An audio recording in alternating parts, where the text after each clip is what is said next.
Olá pessoal, sejam bem-vindos a quem está entrando. Sejam bem-vindos, vão entrando. Eu sou José Alencar. Essa é uma live que nós vamos fazer, na verdade é uma série de lives. É um conjunto de debates que nós vamos ter sobre a eletrocardiografia. Eu decidi fazer uma programação sobre eletro que constasse casos de eletro, mas também temas de eletrocardiografia, que são temas mais caprichosos, vamos dizer assim, que podem gerar mais dúvida e que tem coisa que a gente tem que conversar aqui, debater, na verdade, discutir, afinal a ECG é isso. Tem coisas que nós podemos debater aqui junto com especialistas, outros especialistas na área, que podem ser interessantes para o nosso aprendizado. Então vão entrando, um olá para quem está acenando também. Daqui a pouco o Guilherme D'Agostinho vai entrar, ele é do Clube da Arritmia, para discutir com a gente sobre ECG de taquicardias de complexo QRS largo. Tá? Esse é um tema do tratado de ECG, esse livro que está aqui em cima, vocês estão podendo ver, né? Existe um capítulo lá sobre isso. E o Guilherme D'Agostinho vai debater com a gente tanto o que dá para fazer num caso clínico que eu vou mostrar logo mais, como também o que adianta ou não fazer esses critérios. Para quem está pedindo para deixar salvo, eu vou sim, com certeza, deixar salvo, tá bom? E participem, pessoal. Manda pergunta aqui no comentário.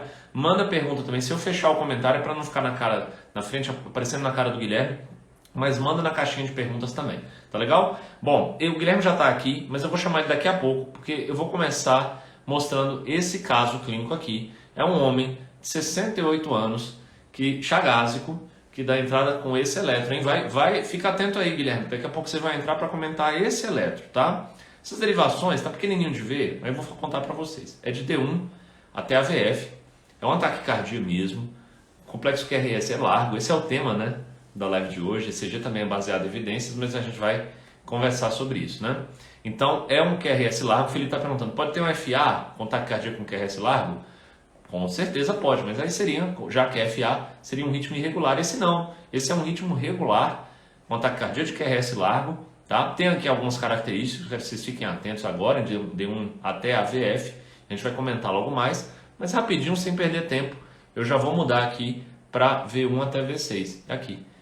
V1 até V6. Mudei, hein? O eletro agora está apresentando V1 até V6. Por que eu mostro um de cada vez? Para tentar parecer mais simples para vocês olharem. Tá legal? Então tem aí mais esse eletro. É um eletro de taquicardia de complexo QRS largo, também de V1 até V6. Não tem onda P visível para quem está pensando em ritmo sinusal. Tá? É uma taquicardia mesmo, de complexo largo, sem pegadinha. Mas vamos tentar interpretar melhor, então, o que é isso? Tá legal? Eu vou fechar aqui o eletro, parei de compartilhar, e aí eu convido agora o Guilherme para mandar aí um invite, Guilherme, para participar da live agora, tá bom? O Guilherme que já está online aí pelo Clube da Arritmia. Beleza? Deixa ele entrar aqui, aí ele vai se apresentar para vocês, falar do projeto Clube da Arritmia, ele que tem capítulo também no Tratado de ECG, não é exatamente esse capítulo, mas como ele trabalha lá no Dante Pazanese com isso, vocês têm autoridade para conversar a respeito, né? Nós recebemos casos assim lá no Dante Pazanese. Já aceitei aqui, vamos esperar aí o Guilherme entrar. Opa, Guilherme, boa noite, seja bem-vindo. Boa noite, Alencar, tudo bem? Tudo bem. Agradeço o convite para participar aqui da live.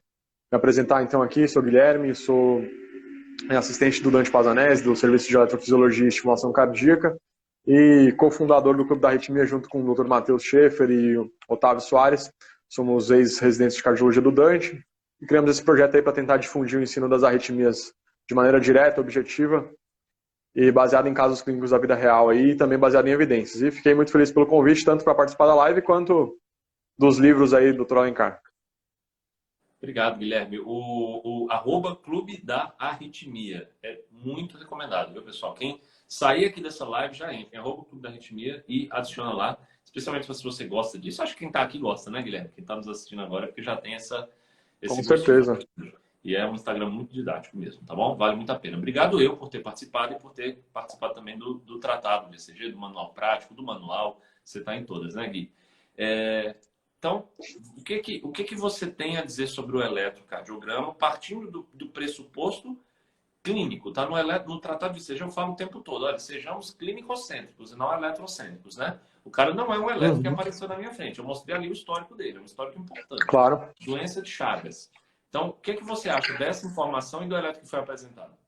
Não, a primeira coisa que a gente tem que avaliar, pessoal, é a gente está frente a uma taquicardia de QRS largo, ou seja, por definição, aquela que tem um QRS maior ou igual a 120 milissegundos. Epidemiologicamente, independente de qualquer outra informação relevante que a gente possa ter no quadro clínico, 80 a 85% dos casos de uma taquicardia de QRS largo vão ser, como provável etiologia, uma taquicardia ventricular. Ou seja, sem conhecer absolutamente nada, se você me mostrar um eletro de taquicardia de QRS largo, 4 em 5 pacientes vão ter um diagnóstico de taquicardia ventricular. Desses 15 a 20% restantes, cerca de 10 a 15 incluem as taquicardias supraventriculares com aberrância e 1 a 5% taquicardias supraventriculares pré-citadas. Outras possibilidades seriam taquicardia conduzida com bloqueio de ramo prévio, uma taquicardia conduzida pelo marca-passo ou o uso de antiarrítmicos da classe 1C, que podem gerar, então, distúrbios de condução intraventriculares durante uma taquicardia, mas assim, o principal ponto independente do caso clínico, 80% vai ser uma TV. Então já tem que pensar isso em mente. O segundo ponto o paciente tem uma doença de Chagas. Então você já parte de uma probabilidade pré-teste de TV muito alta, 4 em 5. Ele tem uma cardiopatia estrutural sabidamente associada a taquicardias de QRS largo e taquicardias ventriculares, que fazem com que essa probabilidade, no caso, a probabilidade então, pós-teste aumenta para cerca de 90% até 95%. Ou seja, a gente tem basicamente uma quase certeza, independente de critérios, independente de outras informações adicionais, que na grande maioria das vezes vai se tratar de uma taquicardia ventricular. Perfeito, concordo, Guilherme. Do ponto de vista de medicina baseada em evidências, você está perfeito. É exatamente isso. Se a gente já parte de uma probabilidade pré-teste de 85%, quem nos ensinou isso foi o saudoso Wellens, né?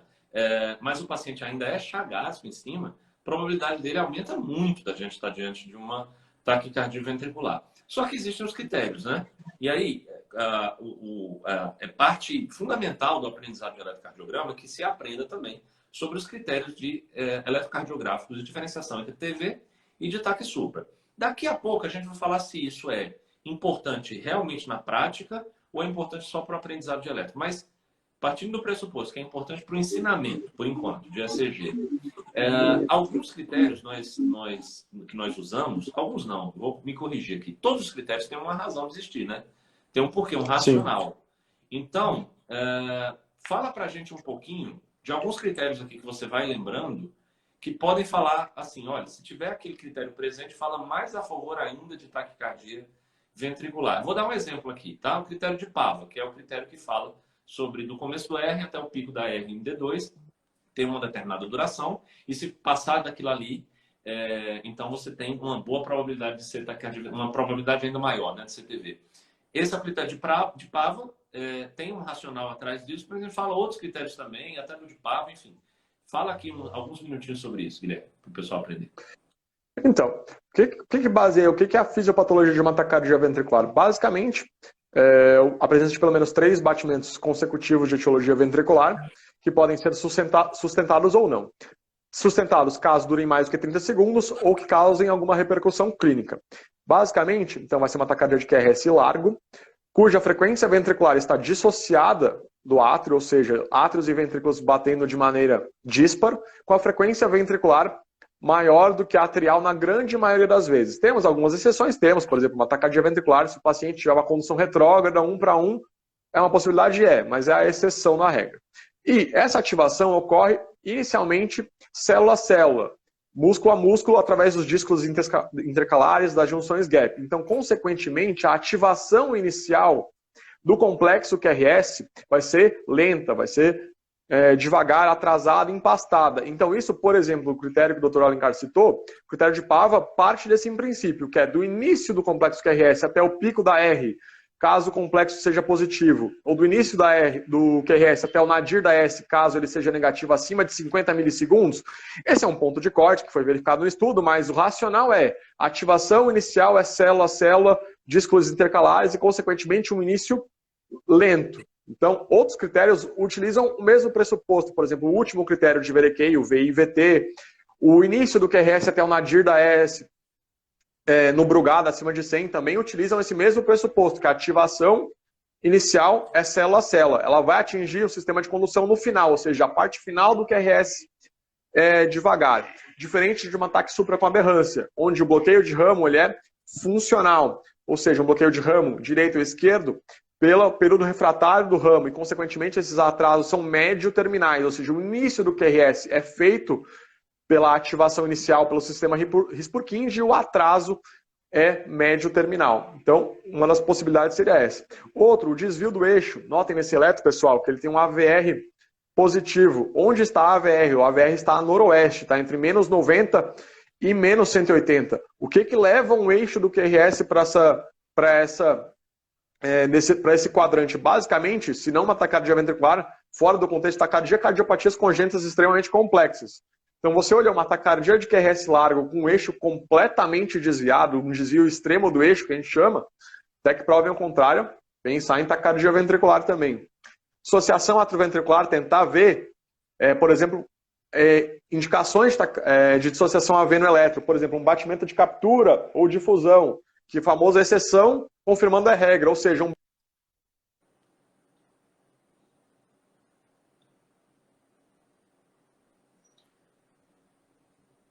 Pessoal, o Gui deu uma paradinha para mim aqui agora. Se deu para vocês também, coloquem aí no comentário. Eu não sei se é bem isso, eu acho que sim. Acho que ele está até pedindo para participar de novo. Coloquem no comentário aí se o Gui travou para vocês, tá?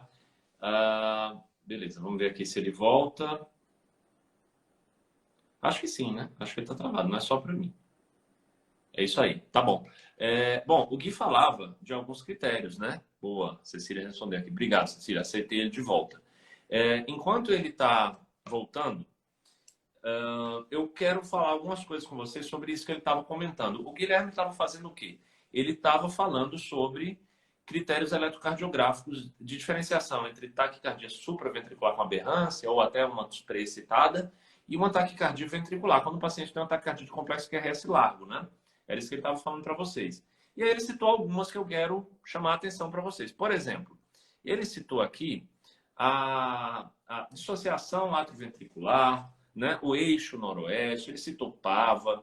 Então, o que eu quero chamar a atenção para vocês aqui é que, na verdade, todos esses achados, eles saíram de estudos que foram feitos em determinadas populações, e essas determinadas populações podem não ser a mesma população nossa. Tá bom, Guilherme? Já te aceitei, tá?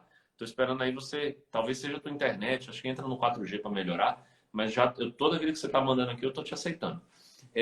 Então, e tá mandando mensagem aqui que você não tá conseguindo participar, mas estou te aceitando o tempo todo. Às vezes é melhor fechar o Instagram e entrar de novo. Então, compartilham de estudos que tiveram uma determinada população em específico. Eu quero chamar a atenção para vocês. Opa, voltou, Gui, seja bem-vindo de volta. Eu falava aqui com o pessoal que você estava citando alguns critérios, né? E aí eu queria chamar a sua atenção a uma coisa que você estava citando, que é como é que esses critérios foram feitos.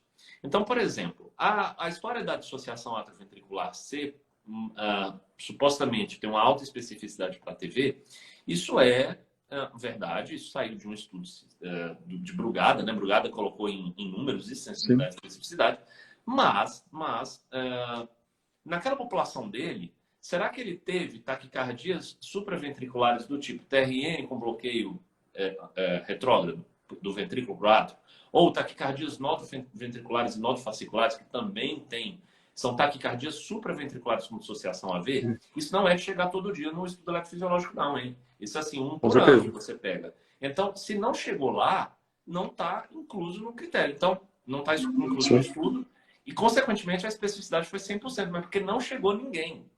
Outra coisa, quantos pacientes chagástricos estavam lá em Barcelona e foram fazer estudo eletrofisiológico com o Brugada?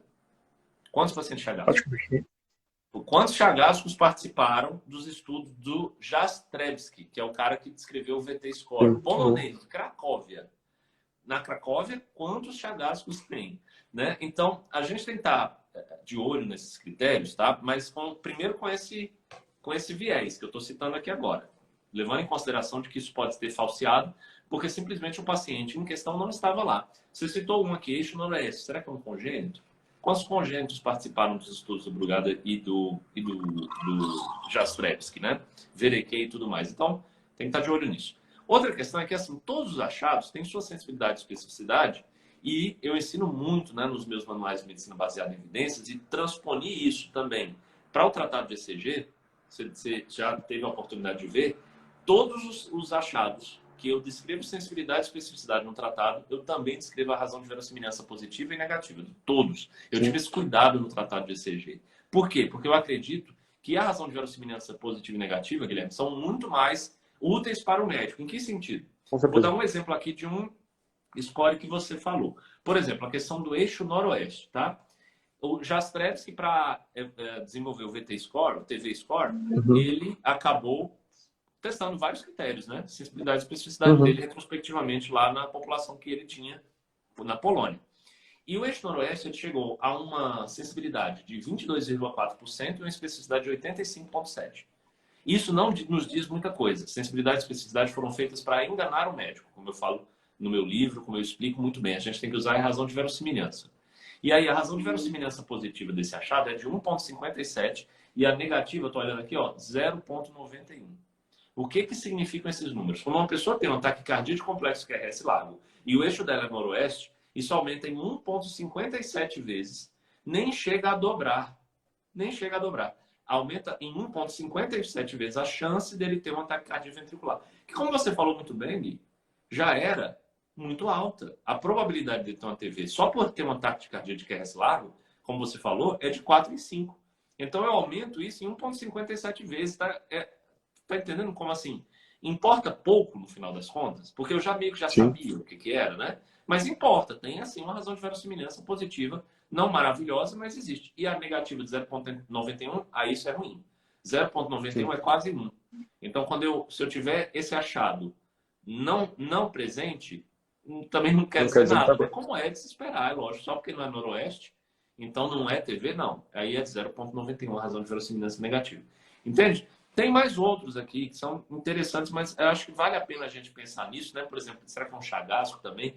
De antemão, ele já tem esse eixo todo desviado para lá. Então, baseado em tudo isso que eu estou falando, o Jastrzebski, na verdade, o J em polonês tem esse som de IA, né? Então, o Jastrzebski, ele elaborou esse critério muito elegante, está no tratado de ECG também. É um critério que conta com 6 itens, um deles pontua 2, e ele, muito elegantemente, mas muito, é um cara que entende medicina baseada em evidências, colocou no artigo original dele uma tabela fantástica que eu transcrevi para o tratado também, referenciando de sensibilidade, especificidade e as razões de verossimilhança. Então, ficou super legal e está lá no tratado para a gente usar, né, Gui?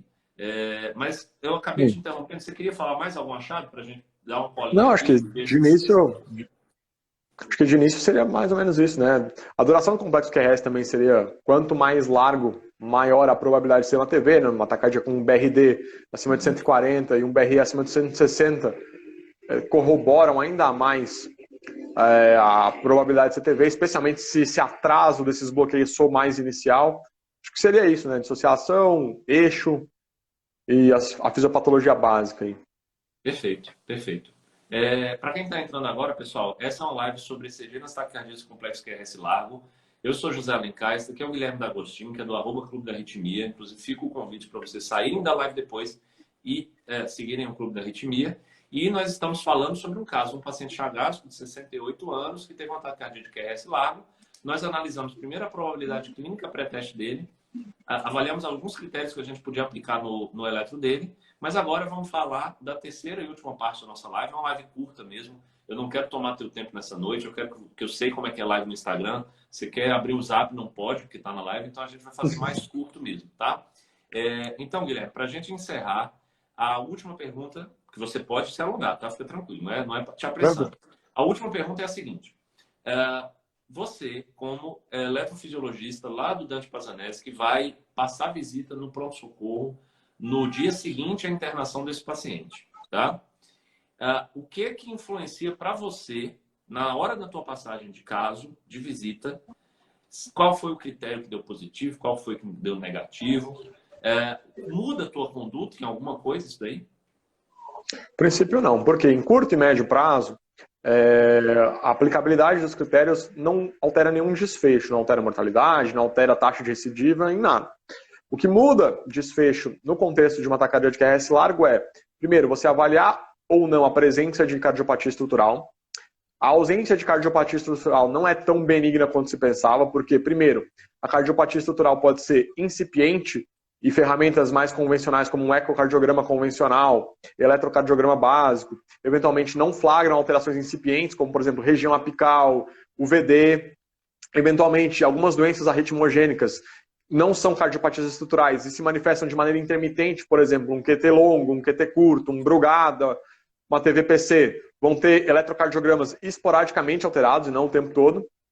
E no paciente com cardiopatia estrutural, o que muda a nossa conduta é a disfunção ventricular, o grau de disfunção, e isso está muito associado a desfecho desfavorável, né? Uma disfunção abaixo de 35%, especialmente num paciente isquêmico, sintomático, traduz um pior prognóstico. O paciente que já teve uma arritmia com instabilidade hemodinâmica ou uma morte súbita abortada, esse paciente é aquele paciente que merece um cardiodesfibrilador para profilaxia. Temos então que avaliar o risco de morte súbita desse paciente, tanto para profilaxia primária quanto secundária. Sabendo da cardiopatia de base, avaliar medicações que alterem o prognóstico. Por exemplo, o paciente tem disfunção. Beleza, beta-bloqueador, aqueles clássicos da IC, metoprolol succinato, carvedilol, bisoprolol, reduzem morte global e morte súbita. O uso de inibidores do sistema renina-angiotensina, apesar de que isoladamente os trabalhos foram negativos, quando eles foram associados ao beta-bloqueador, se tornaram positivos, ou seja, como na prática a gente sempre associa os dois, então eles acabam reduzindo morte súbita.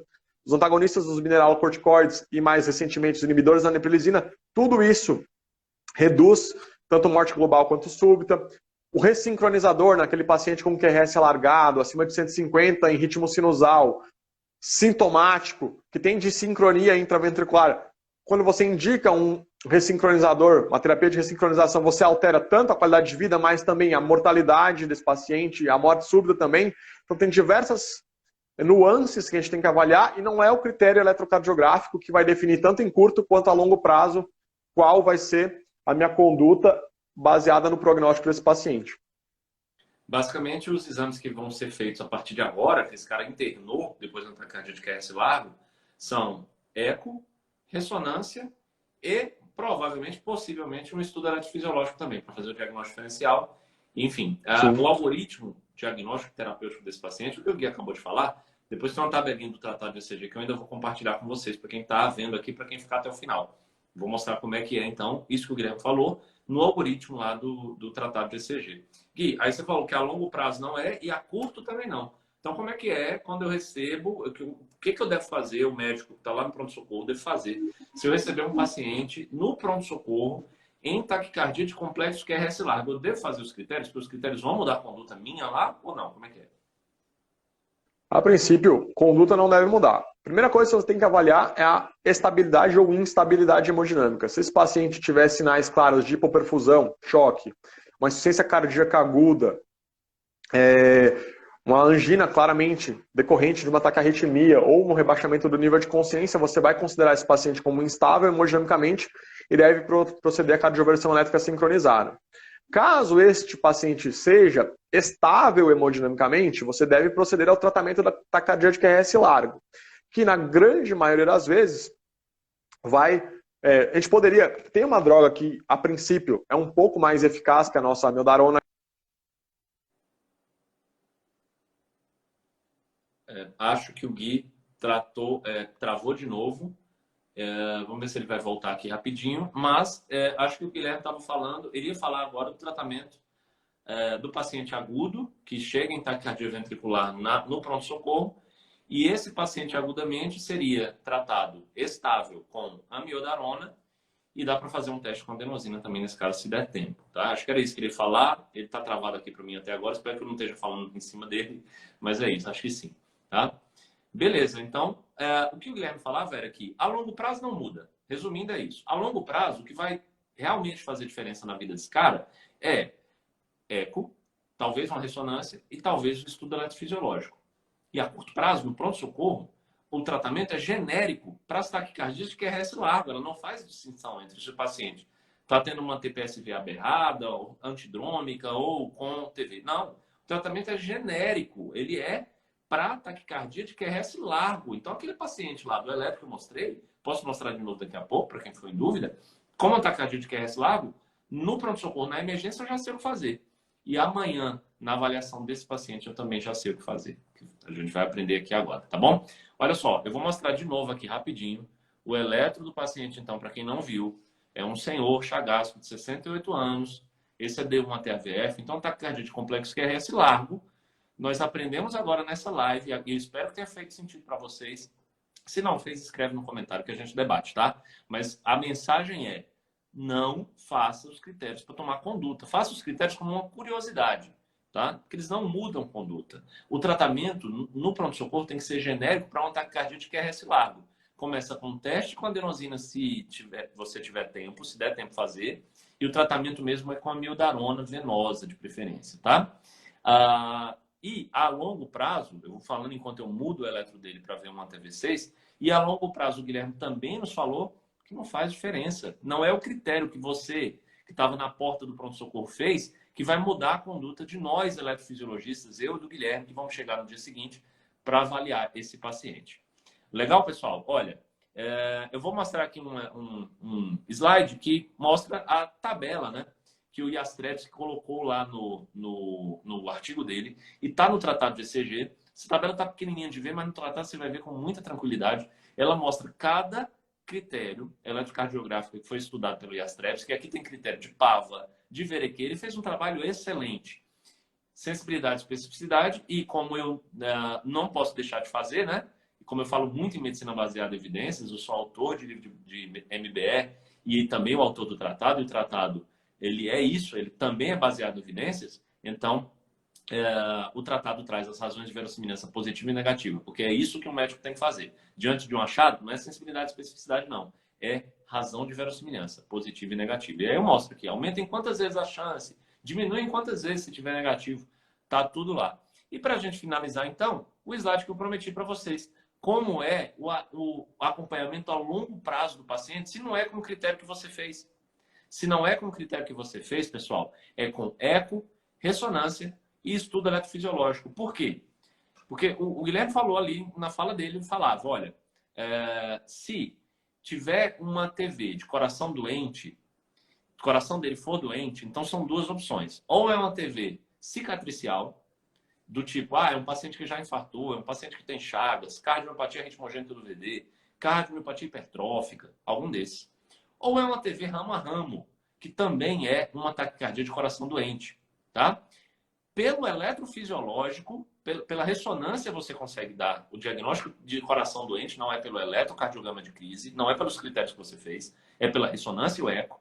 E depois o estudo eletrofisiológico faz essa distinção. Só o eletrofisiológico faz. E se você chegar à conclusão que é uma TV ramo a ramo, a ablação é mais importante, muito mais importante que o CDI.